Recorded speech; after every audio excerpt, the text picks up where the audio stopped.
बात हो अपराधियों के अपराध की या आपसे जुड़े अधिकार की, महिलाओं के सम्मान की या किए गए किसी भी अपराध की, हम पहुंचाएंगे आप तक हर छोटी बड़ी खबर।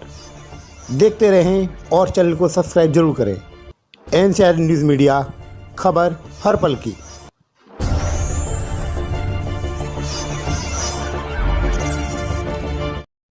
अखिल भारतीय क्षत्रिय महासभा ट्रस्ट के प्रदेश अध्यक्ष ठाकुर युवराज सिंह से उनके कार्यालय पर की खास मुलाकात। देखिए क्या कुछ कहा इस रिपोर्ट में एनसीआर न्यूज़ मीडिया डिजिटल के संवाददाता अभिषेक भारद्वाज से प्रदेश अध्यक्ष ठाकुर युवराज सिंह ने दी सभी देशवासियों क्षेत्रवासियों को नूतन वर्ष अंग्रेजी नववर्ष की शुभकामनाएं। हमारे चैनल के माध्यम से जी सर सुनना जी बहुत बहुत धन्यवाद आपका।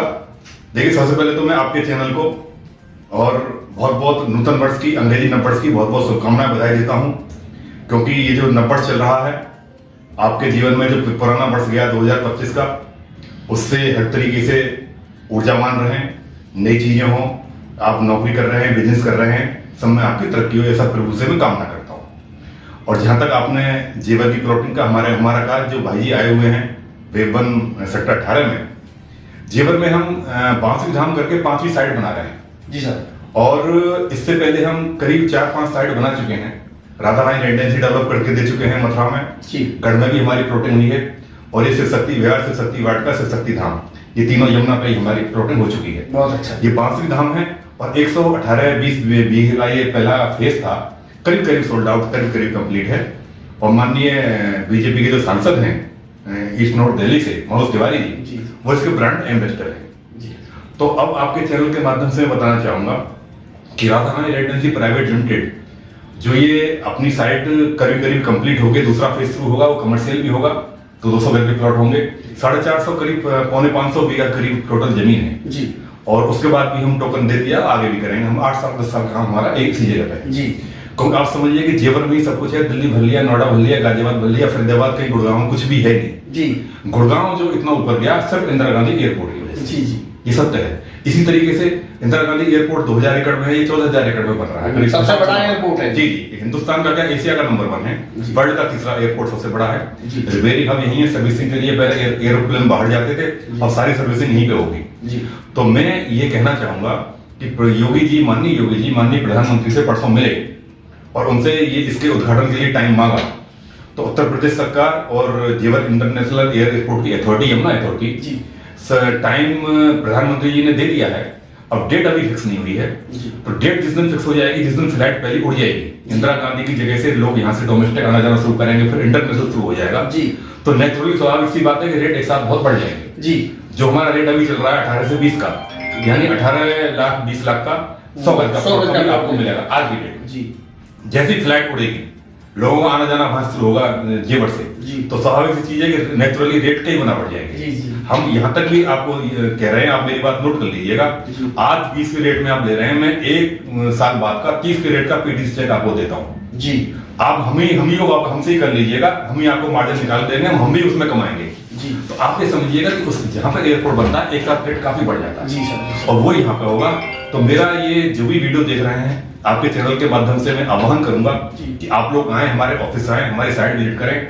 हमारी दादा लाई जमीन पुश्तनी जमीन है और ये आबादी की जमीन है, फ्री होल्ड जमीन है जी। ये एग्रीकल्चर लैंड नहीं है, 2031-41 के प्लान से बाहर है, तो नोटिफाइड इलाके में नहीं आती। हम उचित दूरी पर हैं, 18-20 किलोमीटर दूर हम बैठे हुए हैं जेवर इंटरनेशनल एयरपोर्ट से। और एक सेंटर पॉइंट ऐसा है कि पीछे रायाबाजना का इंडस्ट्रियल इलाका आ जाता है, बैक साइड में जट्टारी खड़ा जाता है, और आप समझिए सामने जेवर इंटरनेशनल एयरपोर्ट हो गया, उसके बगल में ही भूमि पूजन हो जाएगा, उस दिन फिल्म सिटी का वो हो गया, मतलब 20-25 आधे घंटे पौन घंटे दूरी में आप सब जगह पहुंच जाते हैं। मतलब वीआईपी जगह है, वीवीआईपी जगह है जी। अभी और आगे आने वाला टाइम ऐसा होगा कि लोग याद रखेंगे कभी यहाँ पे इस तरीके से हुआ करता था। हमारे सामने अर्बन सिटी बन रहा है, night safari, formula 1 race, Hindustan पहली बार ओलंपिक गेम का जो सपना देख रहा है उसी क्षेत्र में देख रहा है। बिल्कुल बिल्कुल ठीक है। पहले गुजरात की बात चल रही थी, अब यहाँ पे जेवर इंटरनेशनल एयरपोर्ट हो सकते हैं, ओलंपिक गेम होंगे तो बहुत बड़ी बात होगी, बहुत बड़ी बात। और जिस दिन ओलंपिक गेम हो गया तो यहाँ आसपास के जितने भी क्षेत्र हैं मेरठ है, बागपत है, अलीगढ़ है, आगरा है, सारा डेवलप होगा। करीब 100-200 किलोमीटर का क्षेत्र प्रभावित होता है जहाँ एयरपोर्ट बनता है। जी, सही कह रहे हैं। तो ये समझिए कि योगी जी ने जब से सरकार बनी है 4-5 एयरपोर्ट तैयार किए हैं, जो चल रहे हैं, और ये उनका ड्रीम सब बहुत बड़ा सपना है कि जेवर इंटरनेशनल एयरपोर्ट का वे काम करके ये योगी जी पर्सनली बहुत इसमें पेन ले रहे हैं। हर हफ्ते आ रहे हैं, देख रहे हैं, प्रधानमंत्री जी से मिले, राष्ट्रपति जी से मिले, तो राष्ट्रपति, प्रधानमंत्री, मुख्यमंत्री यूपी के इसका उद्घाटन करेंगे, भूमि पूजन हो जाएगा। अब इसमें आप जितनी जल्दी यहाँ पर परचेज कर लेते हैं, इन्वेस्ट कर लेंगे, और अब 10% देना है आपको, 1,00,000-1.5 लाख दीजिए, बाकी अमाउंट फिर कुछ टाइम दिया जाता है आपको, उस तरीके से हो जाता है। रजिस्ट्री जब होगी उसके 40 दिन के अंदर मुटेशन आपकी हो जाती है। तो आप पहले आए, पहले पाए, तो बहुत कम प्लॉट बचे हुए हैं, 100 गज के हैं, 200 गज के हैं, सीमित ही हैं, तो वो फायदा आपको हो जाएगा। तो अध्यक्ष जी, मैं आपसे एक सवाल और पूछना चाहूंगा। आप हिंदू धर्म में बहुत, सनातनी धर्म में बहुत मानता रखते हैं, उसके बारे में हमारे चैनल के माध्यम से हमारे हिंदू धर्म के लोगों को, सनातनी धर्म के लोगों को थोड़ा जागरूक कर दें, उसके बारे में 2 शब्द हमारे चैनल के माध्यम से कहते हैं। देखिए, मैं आपके जितने भी सनातनी साथी हैं, जितनी भी 135-40 करोड़ की जनता है, हालांकि 135-40 करोड़ 50 करोड़ की आबादी में हिंदू जो हैं, या भारतवासी, हिंदू नहीं भारतवासी कहिएगा, वो 110-115 करोड़ है। जी। बाकी तो रोहिल्ला भी हैं, बांग्लादेशी भी हैं, सभी भी हैं। और गृह मंत्री जी से निवेदन करूंगा कि इनका पता पड़ना चाहिए, इनके आधार कार्ड, और उससे फायदा यहाँ का ले रहे हैं। जितनी आपकी योजनाएं हैं प्रधानमंत्री जी की, चाहे उज्ज्वला योजना है, चाहे अदर योजना है, कोई भी है, मुद्रा लोन है, सबका लाभ ये ले रहे हैं। और इनकी सिंपैथी भारत के प्रति, जितने भी सरकारी योजनाएं हैं, इनकी सिंपैथी भारत माता के प्रति नहीं है, इनकी सिंपैथी बाहर है। तो इनको देखिएगा, आप प्रायोरिटी में 110 करोड़ ही रह जाएंगे, उनका डेवलपमेंट उस तरीके से होगा। तो मैं सभी सनातनियों को आह्वान करूंगा, हमारे माननीय नेता जो आजकल राजा भैया बचे हैं, हमारे पिता भी नहीं है, चंद्रशेखर जी नहीं है, अटल जी, उनको हम नेता मानते थे, आज राजा भैया में उनकी छवि दिखाई देती है। तो राजा भैया आह्वान कर रहे हैं, बार बार आप देख रहे हैं कितना मुखर होकर बोलते हैं, और जितने भी सनातनी हैं मुखर होकर बोलना पड़ेगा, आगे बढ़कर चलना पड़ेगा, और कुछ ना कुछ करना पड़ेगा, क्योंकि आपके लिए सिर्फ भारत बचा हुआ है। भारत के अलावा कहीं हिंदू सोच भी नहीं सकता कहीं बसने का, कहीं उसे शरण नहीं है। मतलब हिंदू धर्म, सनातनी धर्म और भारत माता, ये एक दूसरे के पर्यायवाची हैं, एक सिक्के के दो पहलू। ये भारत माता है, भारत माता जैसा रूप है, कोई अमेरिका माता नहीं है, कोई जापान माता नहीं है, कोई इंग्लैंड माता नहीं है, भारत माता को भारत माता कहा गया है। तो आप ये समझिए कि वंदे मातरम बंकिम चंद्र चटर्जी ने बंगाली में उस समय गाया था, लेकिन अस्तगफिरुल्लाह कहाँ हो या बिस्मिल हो, कितने वंदे मातरम कह के सरदार भगत सिंह हो, मतलब फांसी के फंदे पर झूल गए। तो वंदे मातरम से जिन लोगों को हिचकी आती है, जो लोग मतलब ये बचना चाहते हैं, लोकसभा, राज्यसभा, विधानसभा, विधान परिषद से भी उठ के चले जाते हैं या मौन रह जाते हैं, इस बार जब इलेक्शन हो, आप उन लोगों का ध्यान रखिएगा कि कौन ऐसे लोग हैं जिनको वंदे मातरम पर आपत्ति होती है। वंदे मातरम एक राष्ट्र गीत बना दिया गया, जबकि राष्ट्र गान होना चाहिए। मेरे पिता ने उस समय कहा था कि ये राष्ट्र पढ़ते थे लखनऊ यूनिवर्सिटी में, युवा थे, जब प्रधानमंत्री नेहरू जी थे, तो उनको लेटर लिखा था, ये जो राष्ट्रीय गान है, ये माननीय प्रधानमंत्री जी अराष्ट्रीय गान है, क्योंकि इसमें जाट पंचम की पूजा की थी रविन्द्रनाथ टैगोर ने, 5 दीपक जला के जाट पंचम के इस चक्र में नोबेल पुरस्कार दिया। जनगण मन अधिनायक जय भारत भाग्य विधाता, हे जनगण गण के अधिनायक तू हमारे भारत का भाग्य विधाता है। यानी जो सुप्रीम पावर है, उस समय गवर्नर होता था, इस समय प्रधानमंत्री है। इसमें एक तरीके से उसकी पूजा है। राष्ट्रीय गान का हम सम्मान करते हैं, हम अटेंशन खड़े हो जाते हैं, लेकिन इसमें भारत माता की पूजा नहीं है। वंदे मातरम भारत माता की, इसकी 2 पंक्ति चेंज करने के लिए बोल दिया था पिताजी ने, क्योंकि नेहरू जी ने बोला था कि ये धुन में नहीं सही बैठ रहा। तो मेरे पिताजी ने 2 लाइन जो चेंज की थी वो बताता हूँ आपको। वो लाइन ये थी, जनगण मंगल दायिनी जय हो महिमण भारत माता, जनगण मंगल दायिनी जय हो महिमण भारत माता। 2 पंक्ति चेंज कर दीजिए राष्ट्रीय गान की, सारा राष्ट्रीय गान भारत माता के प्रति समर्पित हो गया। बिल्कुल। और 2 पंक्ति चेंज नहीं होती तो सारा ये आज की सर्वोच्च सत्ता है उसके प्रति समर्पित है, न कि भारत माता के प्रति। इसलिए जो वंदे मातरम है वो राष्ट्रीय गान से ऊपर है, उस पर आपको गर्व करना चाहिए। और जो वंदे मातरम पर आपत्ति उठाते हैं उनको इलेक्शन पे आप याद रखिएगा।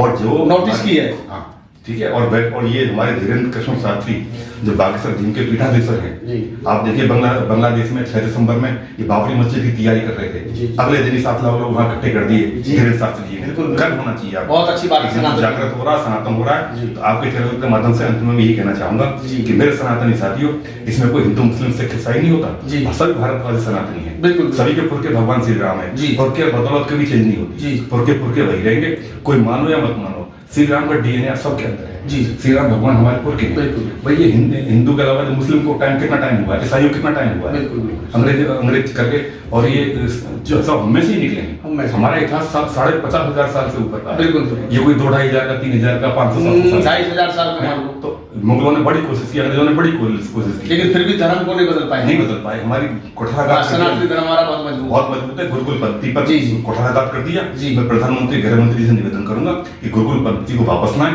और जब 1980 में वीपी सिंह के होते हुए जब स्थापित हो गए थे हमारे कश्मीर की ब्राह्मण शादी, उनको वहां पुनर्स्थापित करें। धारा 370 हटा दी, चीजें हटा दी, उसका बहुत बड़ा माननीय मुख्यमंत्री जी और माननीय योगी आदित्यनाथ जी ने और प्रधानमंत्री मोदी जी ने बहुत हमारे देश के लिए किया है। बहुत किया है, ऐतिहासिक काम किए हैं। देखिए, बाबर विदेशी आक्रामकता था, उस पर हम गर्व नहीं कर सकते। हमारे शासक इब्राहिम लोदी को उसने पराजित किया था, बाबरी मस्जिद बनाई, और यहाँ के तुष्टिकरण वाले मुस्लिम वोट बैंक का जो नीति निर्धारण करते हैं, जिन्होंने वोट बैंक समझा सिर्फ दलितों को या दलितों को, वो वहां पर बाबरी मस्जिद के स्थान पर कहते हैं कि यहाँ पर वो बन जाता, या तो धर्मालय बन जाता, या कुछ और बन जाता, यूनिवर्सिटी बन जाती, अस्पताल बन जाता। अरे जहाँ आपका बाप पैदा हुआ वहाँ तो आपका पुरखे का उसका मंदिर होना चाहिए। उन चीजों को मैं कहता हूँ वो चीज तरीके से होनी चाहिए और उनका निर्वहन होना चाहिए। तो सर, अंत में मेरा एक सवाल होगा, अध्यक्ष जी, आप जो अपनी भारतीय क्षत्रिय महासभा के ट्रस्ट के अध्यक्ष हैं, कितने टाइम से हैं?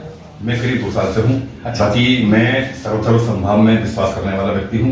मैं ब्राह्मणों के संगठन से जुड़ा हुआ हूँ। ब्राह्मणों से बहुत प्यार करते हैं। समाज, बिल्कुल, परशुराम, श्री राम परशुराम जनजागृति दल का मैं वाइस प्रेसिडेंट हूँ, राष्ट्रीय भारत का। बहुत अच्छा। तो उस तरीके से मैं राष्ट्रीय व्यापार मंडल का प्रेसिडेंट, नौदा विधानसभा का मैं हूँ। जी। छत्रत्व की भावना होनी चाहिए। बिल्कुल। और देखिए, राजा भैया जहाँ से जीतते हैं वहां पर कुल 20,000 वोट राजपूतों के हैं। जी। सभी लोग दे रहे अन्य हैं। वोट मिलती 30 है, साल से वोट मिलते हैं। अन्य वोट मिलती है, वो जीतते अन्य हैं, वोट सांसद होते हैं, वहां से बनते हैं। बिल्कुल बिल्कुल, क्योंकि वो जनसुलभ होते हैं। आज के जनप्रतिनिधि अधिकतर जनसुलभ नहीं होते, राजा भैया जनसुलभ होते हैं, और ऐसे ही हर व्यक्ति को जो जनप्रतिनिधि वो जनसुलभ होना चाहिए। बहुत अच्छे अध्यक्ष जी, धन्यवाद। आज हम अखिल भारतीय क्षत्रिय महासभा ट्रस्ट के ठाकुर युवराज सिंह से मिले उनके कार्यालय पर। बहुत ही अच्छे व्यक्ति, सामाजिक हैं और बहुत ही ईमानदार, ऊर्जावान है। गांव जहांगीरपुर के रहने वाले हैं, कस्बा जहांगीरपुर के, और अपना उन्होंने दायित्व यहाँ नोएडा में 3-4 ऑफिस अपने बनाए हुए हैं, और जेवर में बहुत ही अच्छी प्लॉटिंग कमजोर और मध्यम वर्ग के लोगों को दे रहे हैं। कम डाउन पेमेंट पर 1.5 लाख रुपए जमा करके भी वो अपना टाइम उन्हें मिल जाएगा। वहाँ ज्यादा से ज्यादा हमारे चैनल के माध्यम से लोग देख रहे हैं, भाई साहब के यहाँ अपना प्लॉटिंग के लिए आए और कम पैसा जमा करके अपने प्लॉट को स्वीकृत करें, उन्हें टाइम मिलेगा। बहुत ही अच्छे सामाजिक व्यक्ति हैं। आइए, बने रहिए हमारे NCR न्यूज मीडिया में, खबर की भविष्य के साथ विपिन।